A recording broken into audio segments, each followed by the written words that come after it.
Assalamualaikum warahmatullahi wabarakatuh. Jumpa lagi dengan saya, Eta Yulia, calon guru penggerak angkatan 9 dari SDN Jagakarsa 03 Pagi.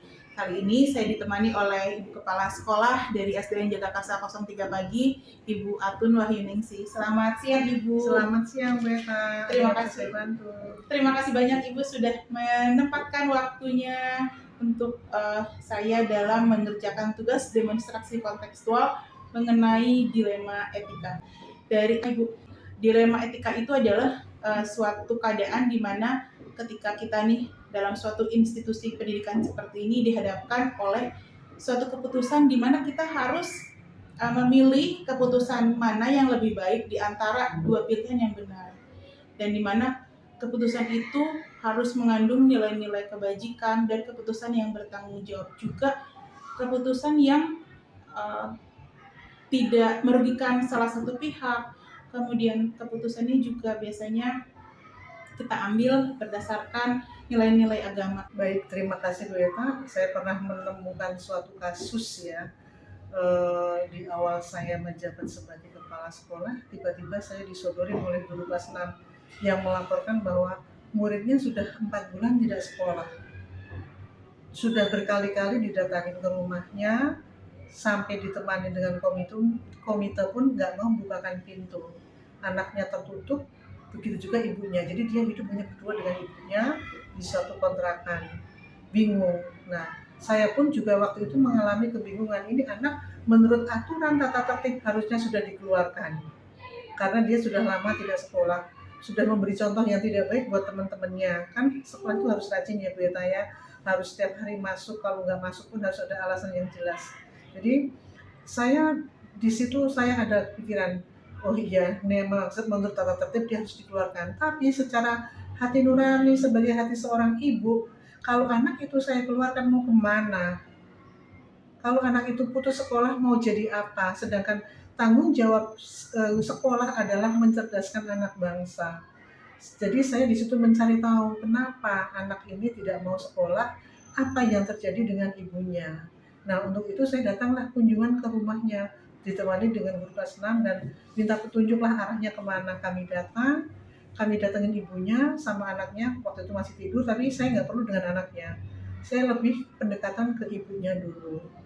Saya kasih penguatan ke ibunya, memang keluarga itu sudah bermasalah, tapi saya memberikan keyakinan kepada ibunya bahwa anak ini harus lulus tahun ini, tidak boleh mengulang demi masa depan anak. Nggak usah khawatir, saya memberikan keyakinan kepada mamanya dengan ketakutan-ketakutan yang dia miliki selama ini. Saya memberikan keyakinan bahwa semua anaknya di kelas itu welcome sama anaknya. Semua guru bidang studi itu welcome. Guru kelasnya itu juga sama-sama sangat sayang, siap membantu bila menghadapi kesulitan. Dan dari situ akhirnya anak itu pun masuk sampai sekarang. Puji Tuhan anaknya rajin dan pintar, Beta. Baik. Jadi kalau saya ambil kesimpulannya, Ibu ada dalam posisi masalah, yaitu kasus anak yang sudah 4 bulan tidak masuk. Iya. Kemudian dilemanya adalah harus mengeluarkan dari sekolah anak itu atau dia bagaimana nih, diberikan penguatan supaya dia kembali ke sekolah dengan punya rasa percaya diri kembali, karena dia sempat kehilangan rasa percaya dirinya.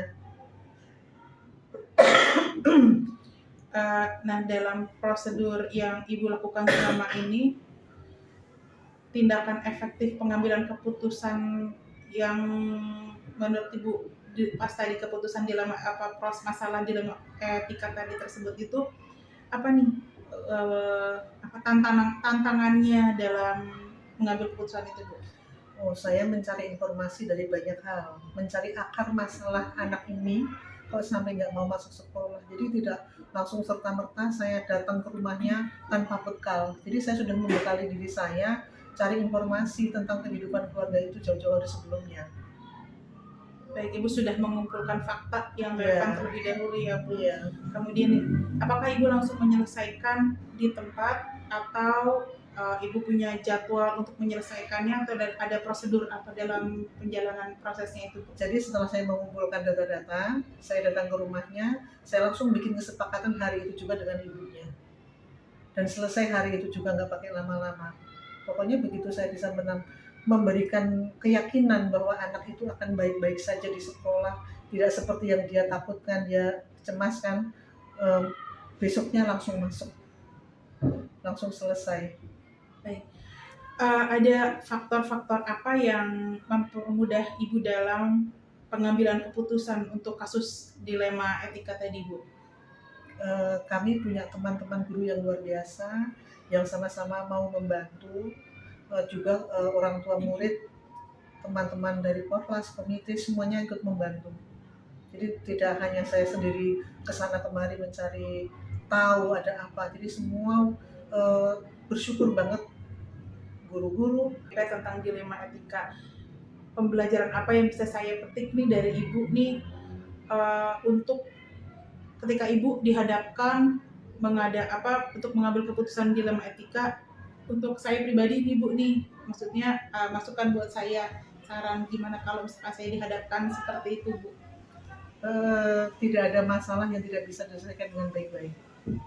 Jadi semua masalah itu, anak-anak itu kebanyakan berakar dari orang tua ya. Jadi makanya selesaikan dulu orang tua. Anak itu kan tergantung bagaimana orang tua, tapi justru kita nomor satu itu cari akar masalahnya di mana. Jadi jangan gegabah, jangan langsung oh begitu gitu. Jadi kita cari dulu akar masalahnya kenapa, terus kita diskusikan dengan teman-teman. Oh ternyata masalahnya begini. Nah siapa yang harus datang ke sana, siapa yang harus menyelesaikan, siapa yang harus diajak diskusi dengan si punya masalah itu. Karena kadang-kadang orang yang kita datangin pun kan punya ikatan batin ya dengan warga sekolah, dekatnya dengan siapa gitu, itu sangat berpengaruh untuk keberhasilannya.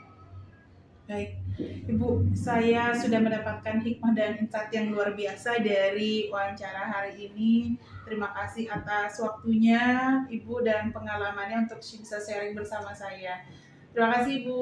Sukses Bu Eta. Terima kasih.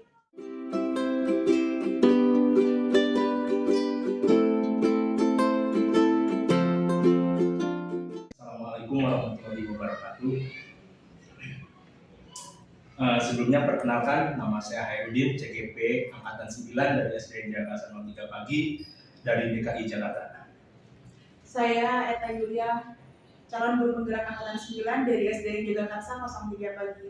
Karena kita berbarengan, jadi kita kali ini mewawancarai Ibu Kepala Sekolah dari Al-Azhar.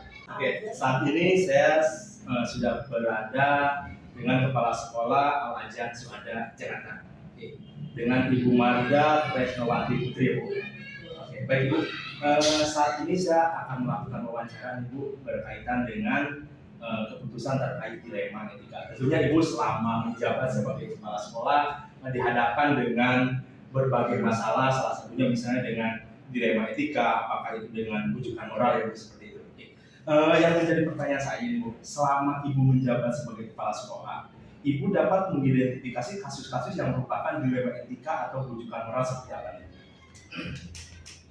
Mengenai dilema etika ya, kalau dilema etika sebenarnya itu nggak cuma kasus ya, pengambilan keputusan itu juga ada dilema. Nah, karena itu salah satu contoh kalau di psikologi itu approach konflik. Jadi konflik yang sama-sama bagusnya. Itu ada permasalahan apa, ada hal yang sama-sama bagusnya. Nah kita di tengah-tengahnya disuruh pilih yang mana. Nah salah satunya tadi dilema etika. Kalau ketika kita diminta identifikasi ya, kadang kalau namanya permasalahan itu nggak perlu diidentifikasi, dia muncul sendiri gitu ya. Karena permasalahan ada masalah, tapi ada yang namanya antisipasi masalah. Nah itu yang perlu kita cari, kita hambat jangan sampai ini menjadi muncul kayak gitu. Contohnya aja misalnya sholat Jumat tuh wajib ya, kita tidak ada masjid tapi kita punya kewajiban. Yang satu kan kewajiban yang satu juga terkait sama keamanan, sama-sama bagus ya. Satu kita harus mengcover keamanannya gimana, yang satu sama-sama kita harus melaksanakan kewajiban anak-anak laki-laki untuk sholat Jumat. Itu kan itu namanya kita antisipasi masalah, mengidentifikasi kayak gitu. Nah caranya seperti apa, mengidentifikasinya apa ya tadi observasi lebih banyak, kita sering ketemu orang tua karena itu adalah subjek kita, anak juga gitu. Jadi sebelum ketemu dilema tuh kita udah dilema duluan, udah galau duluan. Kayak gitu. Dan pertanyaan kedua nih Bu, selama ini dalam mengatasi dalam menghadapi dilema etika seperti tadi, bagaimana Ibu menjalankan pengambilan keputusan di sekolah, terutama untuk kasus-kasus di mana ada dua kepentingan yang sama-sama benar atau sama-sama mengandung nilai kebajikan? Untuk pengambilan keputusan mengenai masalah ataupun mengenai apapun ya yang sama-sama bagus itu sama kayak kita, gampangnya tuh kayak kita skripsi lah gitu. Kita cari data dulu, dikonfirmasi dulu.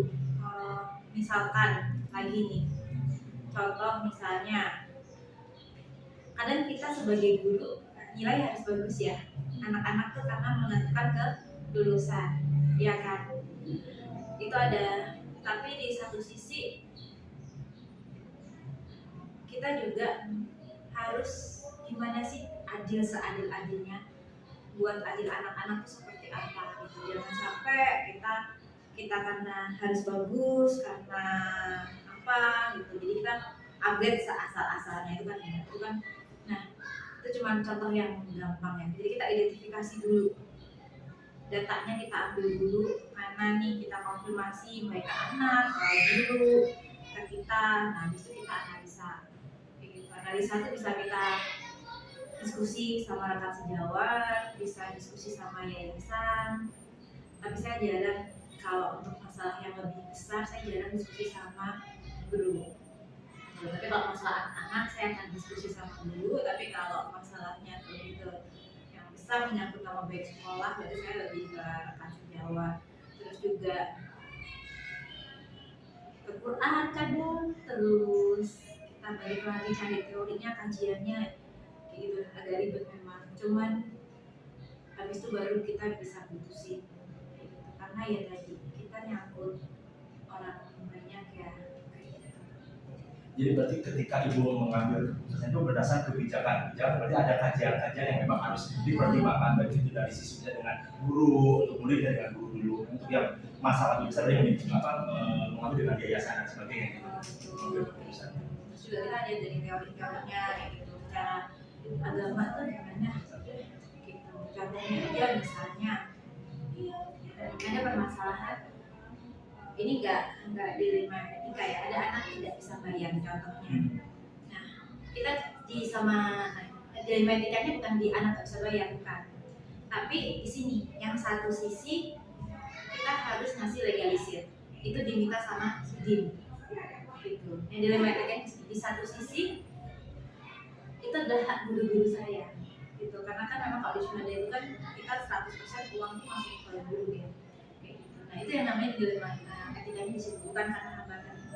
Nah itu kan kita harus cari ya caranya, kita cari datanya dulu, kita nanya ke wali kelas, nanya ke orang tua, nanya ke kemana juga, ke SMP-nya atau guru SMP-nya. Terus terakhir yang tadi secara agama itu kan apa yang sebenarnya kalau kita punya tapi kita tunda pembayarannya itu kan dosa. Nah terus kita lihat empatinya, sejauh apa kita berempati gitu. Terus kita lihat dasar hukumnya. Nah itu baru kita sampai oh enggak, saya akan tahan, saya tahan ini sampai mau digoyang sama syuting, mau digoyang sama dinas enggak, karena memang ada dasarnya, mampu gitu. Dan saya punya ini loh, di agama kita ada menunda pembayaran itu suatu berdosa gitu. Baik kalau kita mau itu jawaban. Pertanyaan berikutnya, apakah ada langkah-langkah atau prosedur yang khusus Ibu, misalnya ketika anak ini nggak bisa bayar SPP ya kan, bisa di-cut seperti itu, atau gimana, kalau memang ada langkah-langkah yang sudah disiapkan untuk menghadapi apa itu dilema etika semacam A, B, O ini penanganan seperti ini, kalau udah ada prosedur seperti ini. Biasanya kalau kayak gitu kita preventif ya, kita belajar dulu. Kayak contoh kayak tadi kayak yang masalah SPP aja itu, kita itu udah setahun membebas biayakan. Jadi pas anak tuh nggak ada pembayaran, kita udah bebas SPP. Bahkan untuk RT-nya aja tidak kasih surat miskin loh, karena dia punya mobil dan rumah kayak gitu statusnya. Cuman kita ada ini nanti 2 tahun lagi contohnya kita kepepet, yang satu saya kepepet hak guru yang harus saya minta, yang satu saya kepepet sama dinas atau sudin yang harus kamu kasih ijazah, kamu kasih legalisir gitu. Tapi kita udah ada preventifnya tadi udah ya kayak gitu. Biasanya kita apa yang bisa kita lakukan kita minimalisir. Ini situasi konal itu yang penanganan seperti itu. Baik, tadi saya cermati selama Ibu mengambil keputusan dalam kasus dilematika, Ibu sudah berpusat pada murid yang pertama, kemudian Ibu pengambilan keputusannya juga keputusan yang bertanggung jawab, artinya sudah bisa diterima dengan semua pihak. Lalu keputusannya juga sudah mengandung yang sesuai dengan nilai-nilai kebajikan, terutama juga nilai agama ya Bu ya tadi. Nah, hal-hal apa saja yang selama ini Ibu anggap efektif dalam pengambilan keputusan pada kasus-kasus dilema etika? Efektif ya hanya ya kalau kita punya data yang kuat itu bantu. Kalau kita nggak punya data yang kuat baru untuk mengatasi masalah atau membuat kebijakan apapun nyusun perencanaan, kalau kita datanya nggak kuat itu zong ya zong. Itu yang kedua strategi sih istilahnya. Kadang sama-sama pengambil keputusannya A, tapi strateginya itu kita ada B, C, D. Nah itu kita mau yang mana? Mungkin sama-sama A tadi, tapi kan kalau kita bisa frontal bisa aja ya kita istilahnya jadi tidak diterima. Tapi kalau kita mainnya cantik, kalau kita mikir dulu ke sini kayak tadi, kita nggak apa-apa loh kalah dulu. Kita nggak apa-apa nggak dibayar selama setahun untuk kewajiban, karena emang ya tadi kita kan sebagai manusia membantu itu. Tapi dengan seperti itu, kalaupun nanti kita jadi panggil sama sudin sama dinas loh, kita udah kasih kelonggaran loh. Ini loh anak ini nggak bayar selama setahun dan kita bebas SPPK gitu. Ini kan cuma kita tunggu aksinya. Baik, ini berarti Ibu sudah melakukan hal-hal apa yang harus dilakukan sebelum mengambil keputusan dalam dilema etika tadi. Yang pertama, mengumpulkan fakta yang relevan dalam situasi tadi. Apa kejadian apa di balik belakang itu kan ya. Kemudian nilai-nilai yang bertentangan tadi apa. Kemudian ini juga sudah melakukan uji benar atau salah apa kalau ketika kita melakukan ini apa positif dan negatifnya gitu. Apa yang sudah Ibu lakukan sudah sangat sesuai dengan yang kita sudah pelajari selanjutnya. Tentunya kan selama ini banyak hal yang memang sudah dilewati untuk penanganan masalah, ada yang dilema etika. Pertanyaan saya, hal-hal apa saja nih yang menjadi tantangan Ibu dalam pengambilan keputusan pada masalah-masalah yang sudah dilalui, yang sulitnya itu di mana nih? Kasus-kasus seperti apa nih dilema etika ini? Tantangannya itu di subjektivitas. Kadang kita kan terlalu subjektif ya, itu yang menjadi tantangan. Kita harus objektif, maksudnya datanya ini benar nggak, jangan sampai karena dia dekat sama kita kadang jadinya ambigu kayak gitu. Nah itu contohnya aja misalnya yang paling mudah ya, kita tuh kan di sini mayoritas perempuan, mayoritas ibu-ibu. Jadi kalau di Azhar Sunnah itu kita ada kebijakan dari syariat bahwa boleh ketika anak sakit, ketika anak butuh puskesmas atau ke dokter didahulukan. Masalah apa yang terjadi di sekolah itu urusan dari saya mau oleh kayak gitu. Nah itu kan sebenarnya dilema juga ya. Pertama pasti kan orang tua maunya yang ngajar ya wali kelas. Tapi yang kedua pendidikan itu pertama itu di rumah dan itu adalah ibu. Jangan sampai kita guru ngajarin anak orang tapi anak kita terlantar kayak gitu. Nah tantangannya tadi subjektivitas, seberapa sih saya kasih kebebasan buat si guru untuk izin itu. Yang kedua perasaan juga, karena kalau kita lagi jelek lagi itu tuh ngaruh ya kayak itu, apapun masalahnya tuh ngaruh. Yang kedua empati berlebihan. Empati berlebihan itu kita memposisikan kita ke yang bersangkutan tapi secara berlebihan, padahal orangnya nggak merasa seperti itu kayak gitu. Nah itu yang kadang jadi tantangan juga, takut kita ngambil keputusannya ke ada nggak sih kecemburuan dari guru lain? Karena kan di sekolah itu nggak sama, kan ada guru yang memang dia sering izin gitu, ada yang satu guru memang dia nggak pernah izin. Ada nggak sih kecemburuan ibu memposisikan, oh karena ibu kan sebagai yang izinkan gitu kan, nah, memposisikannya seperti apa? Karena masih ada juga ini kok sering izin, kok ini jangan izin gitu. Ada nggak sih kecemburuan dari ibu menangani seperti apa? Untuk mengatasi itu kita keterbukaan sih. Contohnya aja misalnya posisi kita sama kamu kan gitu, misalnya gitu ya, sama kamu lagi beda lagi gitu kan, sama guru A, guru B, guru C. Kita posisikan aja misalnya kalau dirimu punya anak dua sendiri, nggak ada orang tua yang dampingi, dipekal suaminya seperti ini, kau mau atau mau posisi yang kayak gini gitu, di posisi kayak gitu mereka kan pasti memilih oh ya masih beruntung situasi saya ya gitu. Jadi itu yang kita sih solid ya, lebih terbuka gitu. Jadi dan karena kita ada gathering juga setiap tahun, jadi kita kenal pasangan teman kita tipe kalian kayak apa, terus jadi apa ya, karena udah dewasa tuh kita bisa mikir potensi yang bikin keluarga itu berkonflik. Nah karena kita sistemnya kekeluargaan, ya kita ya mengantisipasi supaya mengantisipasi supaya guru itu tidak berkonflik di dalam rumah tangganya gitu. Jadi makanya kita terima ya masih punya posisi saya nih daripada ibu ini, ya udahlah saya bantu aja gitu, siapa yang mau seperti itu gitu, siapa yang suka gitu. Karena kan kayak tadi ya, kita dulu muda kebanyakan anaknya masih balita, paling kencang SD, tapi di sisi lain kita tahu dia harus mengerjakan job desk-nya dia. Jadi tadi untuk menghilangkan subjektivitas ya, tadi saya biasanya punya list ini, kinerjamu ini selesaikan, deadline-nya segini, mau kamu pulang jam berapa, kalau ada keperluan apapun asal pada hari itu listnya udah oke, udah dikerjain, yang buat besok udah oke. Gitu sih. Ketika ibu melakukan penyelesaian kasus dilema etika, apakah ibu langsung menyelesaikan di tempat saat itu juga, atau ibu sudah memiliki suatu jadwal untuk menyelesaikannya? Ini dalam bentuk atau prosedur apa yang dijalankan?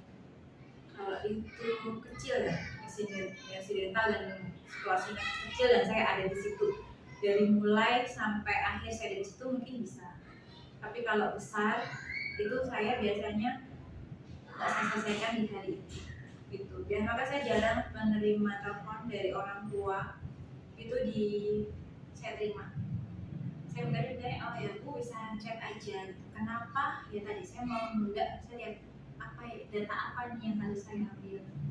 Terus kita punya kesempatan untuk menganalisa data itu, terus kita bisa konfirmasi ke guru yang bersangkutan. Beda kalau by phone, biasanya kan kita harus kasih respon saat itu juga, kita nggak bisa konfirmasi data itu betul atau enggak. Terus kita juga harus berpikir lebih cepat kayak gitu, tanpa lihat sudut pandang yang lain.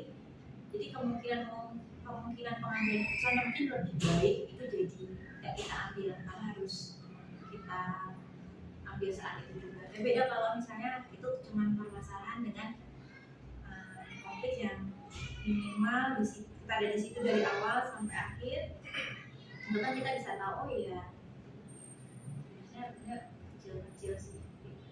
Baik, tadi kan ibu sampaikan bahwa kalau untuk masalahnya kecil bisa langsung di situ, ya kalau misalnya masalahnya besar kan bisa ditunda yang besok atau bisa untuk misalnya nih kira-kira nih bu, untuk mempermudah itu ibu dapat bantuan nggak sih dalam pengambilan keputusan itu? Bisa dibantu siapa, menanyakan ke siapa gitu ketika memutuskan memang masalah-masalah besar. Biasanya saya diskusi sama teman sejawat ya, yang lebih senior ya. Uji, terus ada Bu Rahma dulu ya, Bu Rahma 06 dulu sekarang ada kan saya dalam saya 06 juga kayak gitu. Saya lebih ke situ sih, berdiskusi. Terus untuk approvalnya saya akan minta ke yayasan supaya nanti kalau ada apa-apa di yayasan tahu harus backup di mana. Dan memang ya tadi ya lebih baik kita yang kena lah, istilahnya kita yang kena jeraknya daripada orang lain yang kena. Jadi ketika manggil tadi kan dilema ya, jadi kita nyarinya tuh yang efeknya tuh ke kita aja, ke saya guru, daripada efeknya itu kenanya ke murid. Kita nyari yang sama-sama yang paling kecil gitu. Jadi seminimal mungkin gitu. Apa yang dari kecil itu masalahnya itu ya seminimal mungkin gitu. Baik Bu, dari semua yang tadi sudah Ibu paparkan berdasarkan pengalaman dari dilema etika, kemudian nih pelajaran atau insight apa yang bisa Ibu berikan kepada kami dari pengalaman Ibu dalam pengambilan keputusan pada kasus dilema etika? Yang pertama sih tadi dalam memutuskan, karena kalau dilema etika itu semuanya itu benar. Cuma tadi kita harus cari yang lebih benar. Nah itu makanya harus lebih teliti supaya tadi tidak ada orang yang merasa terzalimi karena kan ini juga benar gitu. Kenapa nggak memutuskan ini? Itu yang pertama. Yang kedua, supaya nggak menjadi hambatan di kita juga ke depannya. Jadi kalau bisa keputusan itu tidak ada efek ke depan. Itu makanya harus teliti karena tadi semuanya itu benar semua gitu. Itu lebih susah daripada yang satu benar yang satu salah. Itu lebih susah ya, konflik kayak gitu kan lebih susah. Tapi kalau yang benar-benar itu Berarti kesimpulannya dilema etika itu lebih sulit ketimbang rujukan moral gitu. Karena rujukan moral itu jelas benar dan salah itu lebih mudah mengidentifikasikan ketimbang dilema etika. betul, karena sama-sama benar dan pasti orang itu juga tadi ada subjektif masing-masing yang kata kalau ini juga benar, kenapa pilih yang benar yang ini gitu, titik beratnya di mana. Makanya harus jelas kita urutkan dari landasannya pada agama, kalau misalnya kalau ada hukum kita pakai hukum kayak gitu, supaya ya tadi orang tuh ketika nanya juga udah mau ngambilnya ini sih dan ini, nah katakan ini ada hukumnya ada dalilnya ini, terus ini ada aturannya ini, jadi lebih berat ini daripada ini. Bisa langsung kita ambil keputusan. Baik Ibu, terima kasih banyak atas waktunya dan sharing kemudian pengalaman Ibu kepada kami dalam pengambilan keputusan untuk kasus dilema etika. Terima kasih banyak Ibu Mada. Sekali lagi. Terima kasih banyak Bu. Baik, terima kasih.